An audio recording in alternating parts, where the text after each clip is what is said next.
It's Mark from Prestige Lawn Care. It's the 26th of February, Sunday. Tomorrow for me, my season starts. I've been going through a checklist today. The schedule's done, so the customers are all in place. Effectively, I've got weekly and bi-weekly. There's a very few, I think there's three that I've got 3 weekly. Desperately still trying to move them across to 2 weekly. So I've got a bit of work to do on those customers. The checklist that I've gone through so far, machinery, everything's serviced, blades are sharpened, belts are changed, cables are changed. I've got spares for those as well, which I'll carry with me. The strimmers, they've been serviced, new heads on the strimmers, a couple of spares as well, because I probably get through, I'd say, one a month, wearing out the bottoms. And when they start to actually wear down, you tend to get an uneven spin, so it starts to vibrate a little bit. They become unbalanced, and then the cut's not so good, particularly if you're trying to do straight lines cutting in. So worth having always a spare one with you. Fertilizers, I've brought those in. Got to put those in the vehicle, carry those with me, with the hopper as well, so I can start doing the fertilization. Business cards, they're in place. All customers I've contacted, and just to touch base, which is, I think, quite a good thing to do. Keeping in touch, particularly throughout the winter months, just to, just keep your foot in the door, really. I think it's important. Just let them know that you're still thinking about them. Maybe chat over the winter and just, that's the thing. Maybe just to even phone them up and see if they need just to clear up. Still a lot of leaves around in my area. Some have been done, some haven't been done. Some people are bothered, some people aren't. So yeah, I feel that everything's in place. Tomorrow they give rain. Always the way. As we go into early March, the weather's not always going to be on your side. And of course we do the scheduling.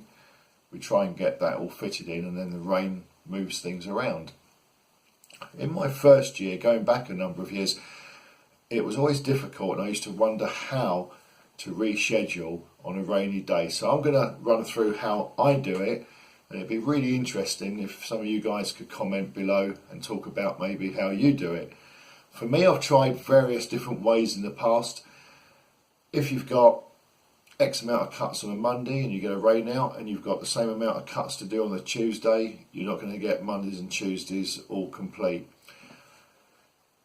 First thing I did, the first thing I thought, what I'll do the Mondays on the Tuesday on the Wednesday on the Thursday, so on, and then my Friday I'll be one day behind, so I'll work the Saturday. I generally try and leave Saturdays free. Did that work? Yes, for me, it makes sense. For the customer, it doesn't. And let me explain what happened to me. The Monday customers, you go there on the Tuesday, they expect to see you on the Tuesday because the sun's now out. They didn't expect you when it was pouring with rain. But the Tuesday customers, they start phoning you, and then you start to explain to them that you're a day behind. And they then say, well, when are you going to be here? Well, I'm going to be there tomorrow. But the point being is this.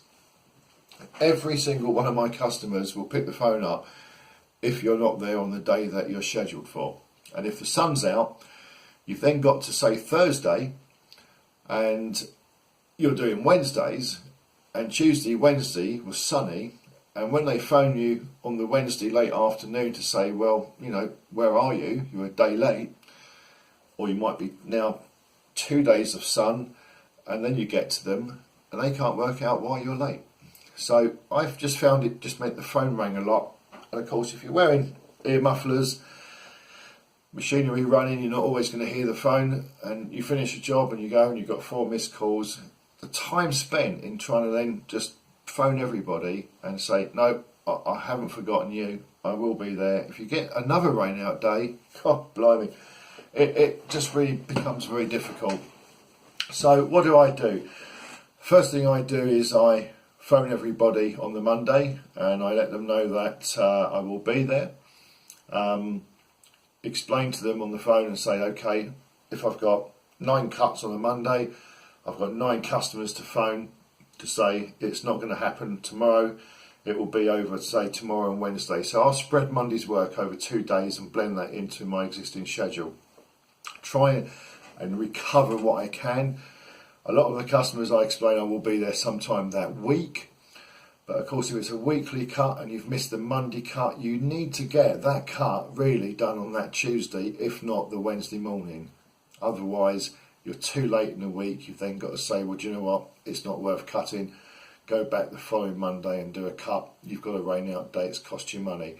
Rarely does that happen to me. I try and just squeeze it in. So every day of planning for me, I don't max out the whole day. It is a hard day and I do have to push to get it done, but it will still give me daylight hours if I wanted to add a few more on. For me, that kind of works.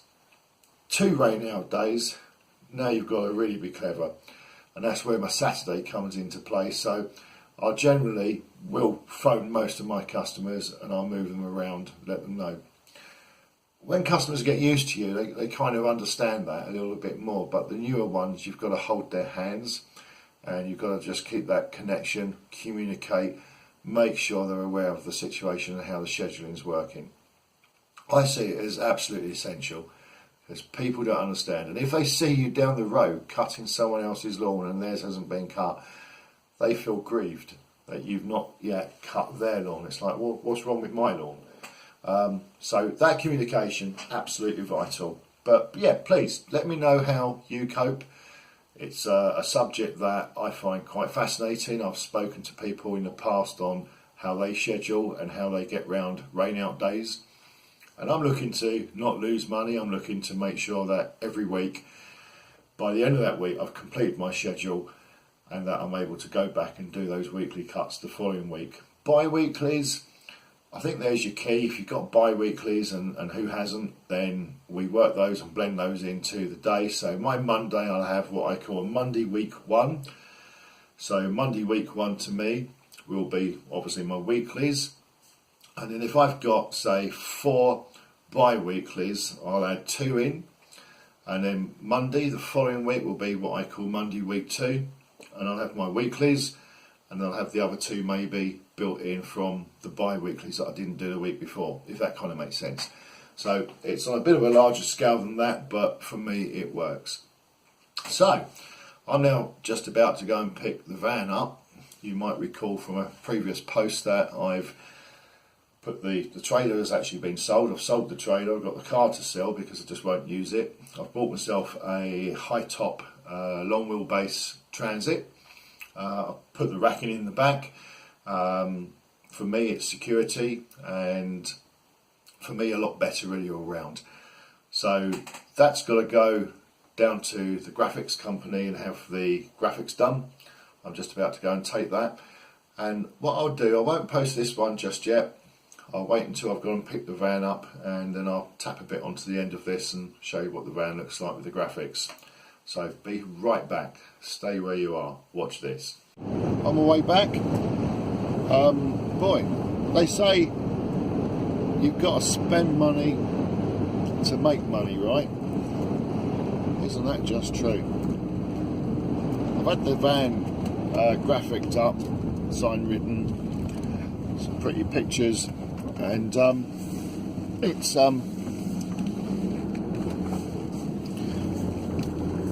it's not cheap.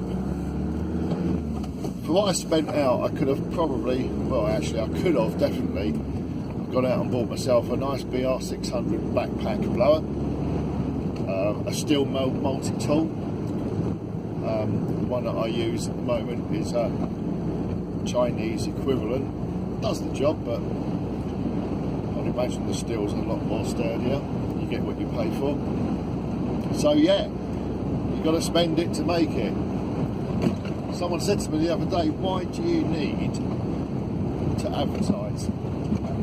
Why do you need to advertise? Why do you need to keep pushing and building up more and more and more? Because I've got to a level where effectively I couldn't take on any more. And I don't want to expand in terms of taking on staff.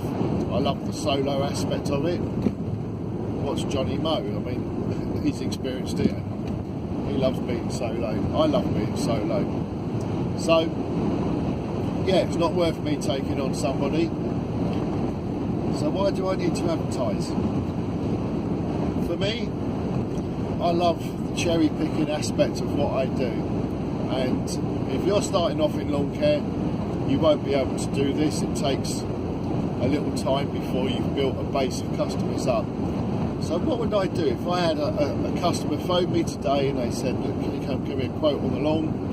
I want it cut weekly. Well, the weekly ones, they're your Division 1 clients. The bi-weeklies, they're your Division 2 clients. Anyone else, they are the ones that you don't want. So what am I after? I'm after weekly. I like people that like to spend the money on their lawns, obviously, the treatment on their lawns. So if I continue with the advertising, it gives me the chance to cherry pick. Customers that I have at the moment, there are, and I mentioned earlier, maybe 3 or 4 that want theirs done 3 weekly. I mean, that's so hard to schedule. Some say to me they want it done every 10 days. That's not an easy schedule. So there's also, and Geek to Freak said this once, the pain in the arse. The real pain in the arse lawns. Not the customers, the actual lawns. With lots of obstacles, that sort of thing. And yeah, of course, if you're starting off, you've got to grab those, you've got to take those, you've got to take everything, fill that diary. But you know what? After a while, you look at them, you think, do I really want to keep this one? Do I want to keep one that burns out in the summer, which hasn't got a lot of soil underneath, and they turn to dust? And I have some of those, so I would like to replace those ones. So yeah, you're kind of like modelling your customer base to suit what you really are aiming for, and why not? Some people say to me, why would you drop that little old lady's lawn that relies on you to cut it every like 3 weeks and it burns out in the summer? Because at the end of the day, do you know what? I've got to make a living, and if someone else comes along and that's a better job, of course you're going to put that into your Division 1 players. Football analogy, and that's coming from someone that doesn't watch football, but they are your Division 1 players. So reflection, sit back, look at what you've got. I've done all this before, and you just reflect on it and you look at where you are and where you want to be, and you just keep building, and you just better it as you go. So I'm now officially a white man white man. I am a white man, but I'm a white van mad driver. The van, when I got it, I got a good deal. I picked it up from an ex-hire company. They look after their vans, and what's nice is if you hire a van, it's mostly for furniture removals, that sort of thing, so the cab's nice and clean, it's not been ill-treated, and I got it for a good price. It still hurts to pay the price, but I got it for a good price. And then I'll tell you what I've spent. I've spent $1,100 having all the graphics done, and that in time it will pay for itself. And do you know what? Even if it doesn't actually ever pay for itself, it looks more professional. And when you're quoting jobs with it parts outside, I just think it looks so much better. And I'm not against trailers, and don't get me wrong when I say this, as I started off obviously with my trailer, but I just think a van sign written does look more professional. It looks better than a trailer. You guys in America, you've got the open trailers, and I think that because so many people do that use those trailers, it's more acceptable. And of course you do a lot of ride-on cutting and that type of thing where the trailer comes into its own entity, so we don't have that so much in the UK. Right, I'm gonna park up and take a few shots of the van to show you what that looks like, and go from there. Check this out.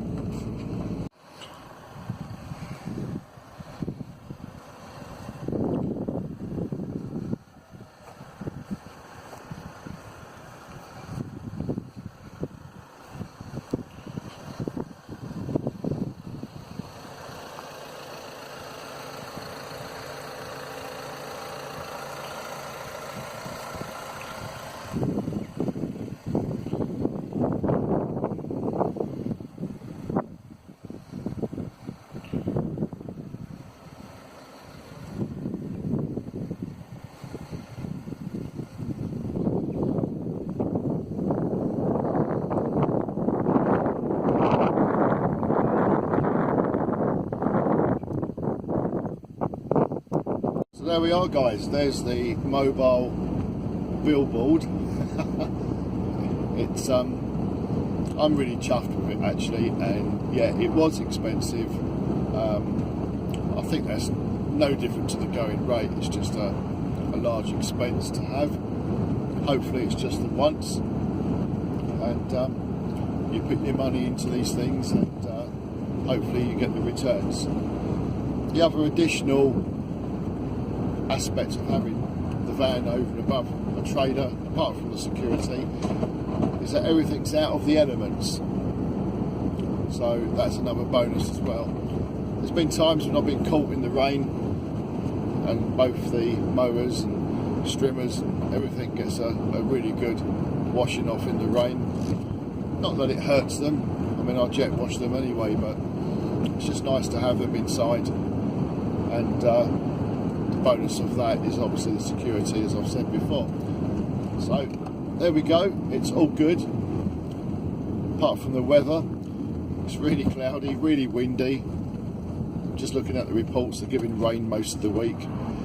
Somehow, from what I was saying earlier, I'll be working through the schedule and coping with the weather. But that's the lawn care lifestyle. Yay!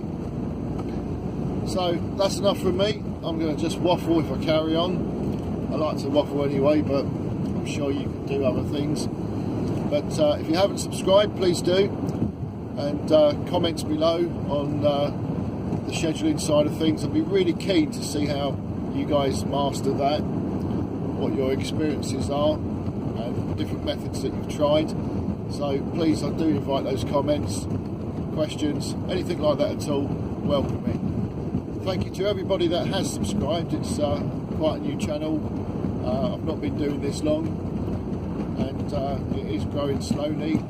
It's nice to see that some of the comments I get, it's helping people out, and that's what it's really all about. And I watch a lot of you guys on here too. I've learned things from you, so it helps everybody out within that community. Be good, keep safe, and touch base with you soon. Cheers all.